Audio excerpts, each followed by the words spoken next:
and you got to find ways to win. This week, we got a great opponent in Wake Forest. They're 19th in the country, and coach's poll 17th, so 5-0. Coach Clausen, his staff, have done a fabulous job. I've been competing against Coach Clausen. I think when the first time when he was at Richmond, he came to App State back in the playoffs. I think it was 07. And ever since then, kind of followed his career. I was at Toledo. He was at Bowling Green, and and of course when he went to Wake Forest, being right there in the state of North Carolina. So, he's done a great job, man. These guys are always well coached. He's done a good job in redshirting a lot of players, and to this point in his tenure at Wake, he's been there long enough now to where he's had to go through a full cycle of recruits, and those guys are redshirted. They understand their philosophy. They know exactly what they want and to do, offensively, defensively, the kicking game. They're a very, very efficient football team. They're not penalized. They take care of the ball. The kicking game's good. I think the field goal kicker has not missed a field goal. I mean, just in everything they do, they make you have to go out and win the game. They're not going to give you the game, and that speaks a lot to what their coaching staff's done there, and then what their players have been able to do. They have a quarterback that's playing as good as anybody in the country, and put up some great numbers this year for what he's been able to do. I think he's only lost one game as a starter. I think he started midway season last year, and has done a phenomenal job. 2 wide receivers, man, they're so impressive. They make contested catches. They're great, in traffic. So we know it's going to be a huge test for our team to go on the road, and a team that's as hot as anybody in the country right now. But we're excited, looking forward to the Cardinals. Coach, Wake Forest runs the ball extremely well. They run about 200 yards per game.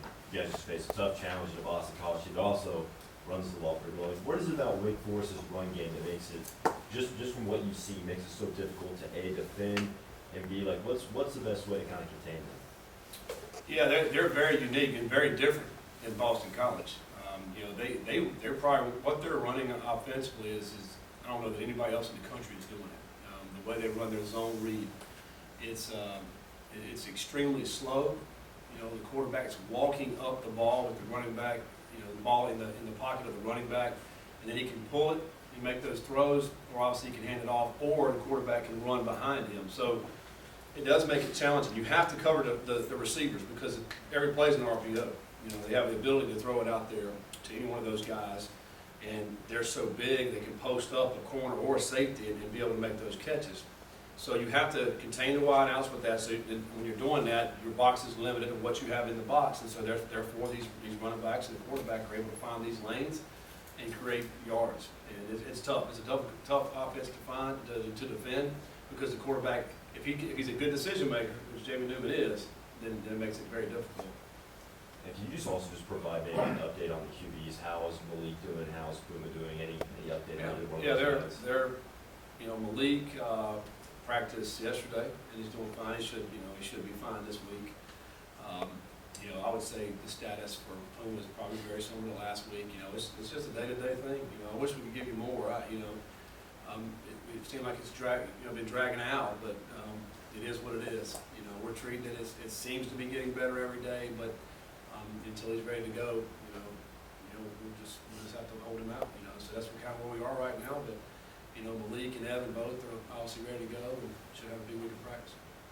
On Saturday, I was watching ACC Network after the games, and they mentioned something about the offense. That they say, "quote, your offense is built to win shootouts." I know you guys have struggled with consistency early, but do you kind of agree with that? Do you see an offense? Well, I like to think we are. I don't know where they got that, but I would like to think we are. We have some. We want to be an offense that has the ability to throw the football and/or run the football. So, when we have the lead, we want to be able to run the ball out and grind that clock and keep their offense off the field. And then if we're behind, we want to have the ability to go down and score if we have to throw the ball. So we have enough weapons out wide receiver, and our running game should be strong enough to be able to do that. So, you have to be able to close out games. There's no question about it. You have to be a fourth quarter team. You need a good field goal kicker, but because of how close a lot of these games are and what they're going to come down to. And you need to have a good defense. And our defense, gave up some big plays Saturday, but that last drive, we did a good enough job, and we held them out, a field goal range. And so, it takes a complete team effort in order to get wins like that. Let's go back to Newman for a minute. I mean, the completion percentage, everything's there. But how much of it is his football IQ and intelligence? Because that seems to be off the charts for him.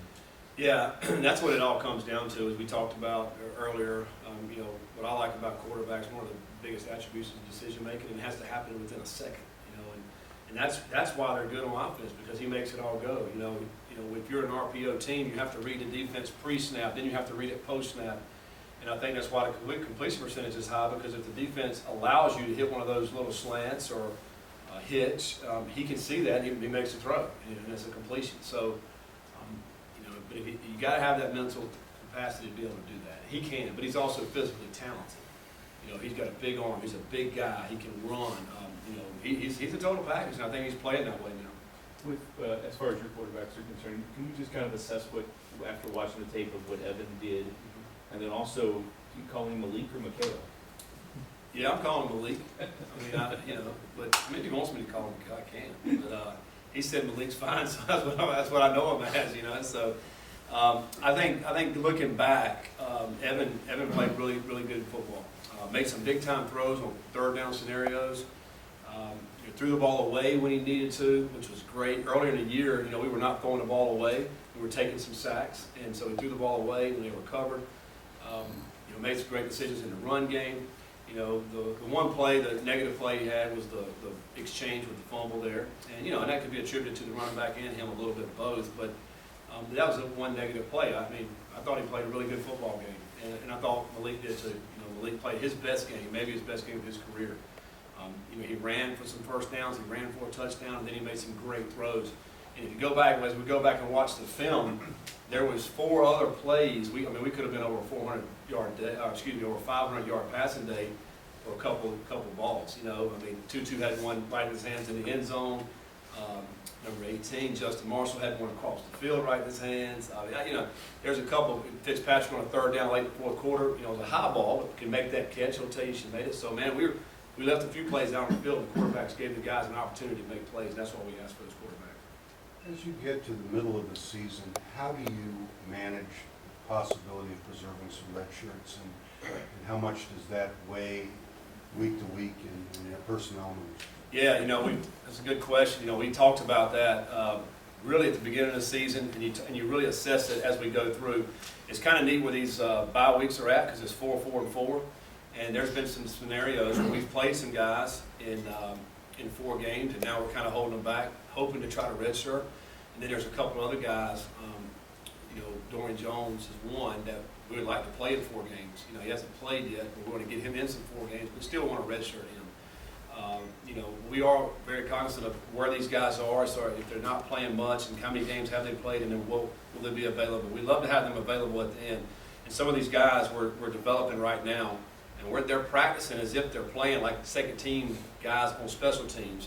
So when the time comes later on in the season, we'll be able to insert them and feel like we'll get some good play out of them. And plus, they get to play, gives them experience for the next 4 years and next year. Unrelated question, with the Kentucky legislators jumping on board on the NIL issue in California, what do you want them to do, and what do they need to consider from your perspective? I really have not looked at it very much. Of course, it's out of my hands really anyway. Whatever laws that come down, we'll adhere to them and do it. I just know that I love college football. I love the way collegiate sports, amateur sport, people playing for the love of the game. I'm a purist in that respect, because I just like that feel. I like. So I don't know what's going to happen with this. It can go in a lot of different ways. I know we've been headed in that direction for many, many years now. And so I know something's going to happen. I'm just going to leave that in the hands of the lawmakers and see what happens with that. I don't want to touch anything with that. We'll see what those rules are, and then move forward from there. Coach, now that you have watched some film, looking at your secondary, what did you see that you hope that they can correct before Saturday, now that you're going to have a team that's a little bit more known for passing the ball? Yeah, they can throw the football. One of the best passing teams out there in the country. And, you know, a lot of it is tightening up the coverage, you know, because if you play off of these guys, they're gonna make you pay. They'll throw the underneath all day long, and they'll go right down the field. You know, but then they're also capable of running the football. Sometimes you look at some of these teams that are, you know, you spread your out, throw it all the time type of teams. When they get in the red zone, it's a little more difficult. But this team's not that way. This team's built to be able to run the balls well into the red zone. So you have to tighten the coverage down, and that's everybody. That's not just corners. I mean, that's safeties or your guys that are on your overhangs, number 2 guys in the slots. You have to tighten it up on them as well. And, you know, I looked at, obviously looking at Boston College, they played Wake Forest. That was their last game. Boston College defensively did a very good job against Wake Forest, I thought. You know, they tightened the coverage down. Wake had to make very good contested catches, and Boston College did a great job on first and second down against Wake. Now, Wake was 17 for 24 on third down. They're one of the best third down offenses in the country, and you know that's where we got to be really good because you got to get off the field. But it's all about tightening up coverage. Obviously, you have a big day offensively with Boston College. You guys can deal with the time possession. How do you balance that in terms of the big plays you want, but also making sure that defense isn't too tired?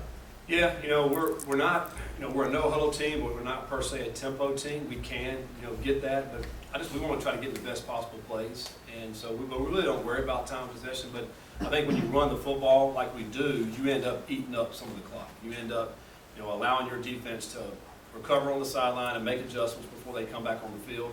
You know, we're not one of these teams that'll go 3 and out in 30 seconds. You know, I think that's not good team football. You know, so we want to try to run the ball, be balanced, but I don't necessarily worry about time possession. It just seems like at the end of the game, you know, we've had the ball longer, you know, and I think that helps our defense. So I think that's part of team football, and it helps teams win games doing it that way, and that's just the way we'll continue to do it. But we don't necessarily think about, hey, we got to have the ball for so long. And you just mentioned Kale probably having his best game of the year. Back-to-back games over 280. I mean, when he came into the year, people didn't think he was going to be slower. How much growth have you seen from him when you got here in December? Oh, yeah. Yeah, you know, he's gotten a lot better. I think he's starting to fully kind of understand our offense now a lot better. It's a pretty simple offense to be as a quarterback. It enables them not to think as much, they can just play. Because when you can get that run game established, then it's going to allow these guys to get open out here. We got some playmakers outside, so now it's just a matter of getting them the ball. And you know, for him, he's starting to get more comfortable. You know, made some mistakes in some errors in the Florida State game. You know, did a great job of really correcting some of those mistakes, and again, come out and playing his best game. You know, the receivers had a lot to do with it. O-line had a lot to do with it. You know, so you know, we won't put it all on him, but I think you know he has some good teammates that played well also. But we're trying to simplify it for him and allow him to play fast and to not have to think as much. So proud of the way he played. Because you're talking about redshirting guys earlier. Before all the injury issues, did it ever cross your mind maybe potentially redshirt Evan Conley this year? And if so, why not? Yeah, you know, we've thought about it, but then, you know, we said that, you know, there's probably not going to be a scenario where we could redshirt him, you know. And then if Puma stayed healthy, you know, and the league were healthy, then that scenario would still be in play, you know. But Puma's been out, you know, he's been out for a month now, and you know, and it just you just have to have guys that will be able to come in and play. You know, that's why we've been preparing him all through August, all through, you know, September of, hey, you're going to have to play. You're going to have to get in there. And we had an opportunity to play him, you know, in the WKU game. He got in and played well. And then, of course, I think what I mentioned, you know, after the game was that the bye week is when he gained so much respect from the teammates. And then, you know, and not then I think, you know, it showed on game day this past week, you know, where he's out there. We have to have plays made. And he's a true freshman who made the play. A lot of credit to him for how hard he works. Let's say that Juwan Pass is hypothetically ready to play this week. After what you've seen from the league the last two games, how do you evaluate who's going to be the starter in your opinion? Yeah, I think, you know, it'll go back to practice and, you know, who's got the, you know, mentally, who's got the best grasp of the game plan and really understands what we're trying to do and can help our team win. That's who will play, you know, and then, you know, once you get into a game scenario, if whoever's playing is maybe struggling, and it's not so much for me, it's not so much physically, but it's more mental. If you're struggling a little bit mentally, then, you know, we'll go on to the next guy because I feel good about him, you know, and I think if Puma's healthy and he's got a good grasp on it, then I feel good about him playing. I mean, you know, it's just, I think all three guys bring a lot to the table of what we're trying to do, and I think we've seen some good play out of all three of them, you know, and albeit a long time ago for Puma, but it's, you know, but all these guys have made a lot of plays for us. So we'll see when that time comes. I hope he becomes available soon. Wake Forest, their offense does a really nice job with ball deception. How do you really work on and sort of, just bring home the ball recognition skills that you are going to have this week? Yeah, they do a really good job with it. It's I think more so than anything, it's about doing your job. I can't have my eyes looking into the backfield all the time if I'm supposed to be covering a receiver, because next thing you know, they're going to lull you to sleep and he's going to pull it and throw it to that guy and be wide open. So you have to be very disciplined, maybe at times patient, to where you may think, I got to go make a play right here, but no, you need to do your job, stay on your guy. And that's the same thing for linebackers and or D-line. If I need to get to this gap, get to that gap. Don't get out of your gap, because we played Wake when I was at that 2 or 3 years ago, and it's real easy sometimes when he's riding this guy, that's his D lineman, to think I got to get over here to get that. But just stay in your gap, because if you don't, he'll make you pay. So it's about being patient, about staying in your gap and doing your job, and that's what we'll be coaching hard this week. Scott, given where things were when you guys got here, how much of your work and the coach's work has been physical versus mental, and trying to build confidence and get the guys to a point where they can win a game like they did Saturday? We're just trying to be consistent. I think from day one when we came in here, this is who we are. Here's how we're going to run our program. We're going to hold you accountable. We're going to ask you to do some things maybe that you weren't asked to do before. We're going to ask you to give great effort. When you come into the building, have a great attitude. I think that's what we've been trying to do. And I think when you do all those things, then you're going to be a good football team. You can. We haven't talked as much about the X and O part of it, in the off season and in the summer. It's all about giving great effort and coming to work every single day and being consistent. And that's what these guys, and I think now they're seeing a little bit of the fruit of that labor and that hard work. And we got to continue to do that. We're nowhere near where we need to be. We got to really clean up a lot of things, and that's kind of what we're continuing to strive on. And really trying to stay in the moment. Today, what can we do today to get better? We don't really step outside and look at the big picture. We want to stay right now, right here, right now, what we can do to get better. And they've done a lot better with that. They've gotten a lot better, just trying to really understand what the program's all about, where we need to get to. And I think when you focus on that, then the wins will come. But there obviously is expectations for you guys coming into this year weren't very high. I think some people thought you guys might not even win an ACC game. Obviously, and this chance you really should be probably 4-1. Do you talk to those guys about raising expectations? The bowl game could possibly be played. No, not really. When we say expectations, we expect it to be Notre Dame. That's just our mentality. And so to me, it's just a daily expectation of competing every single day. You're competing every single day really against yourself. Like, I need to do better today, as an individual. And when we do that, we'll be better as a team. So again, we don't really focus on the big picture. We kind of stay right in the moment. And I think when you do that, you just do the best you can do today, and that'll be good enough. And I think, we go back to when we were at App. We're winning a lot of games. After you win a championship, then you come back the next year. People are you supposed to win the championship? We don't even worry about that. We're worrying about right now, and then you win another one. Then you win another. I think when you start looking at big picture and worrying about all this other stuff, then you lose focus on what really matters. And that what really matters is how can I go today? If I need to lift weights today, I need to go as hard as I can in the weight room today. I think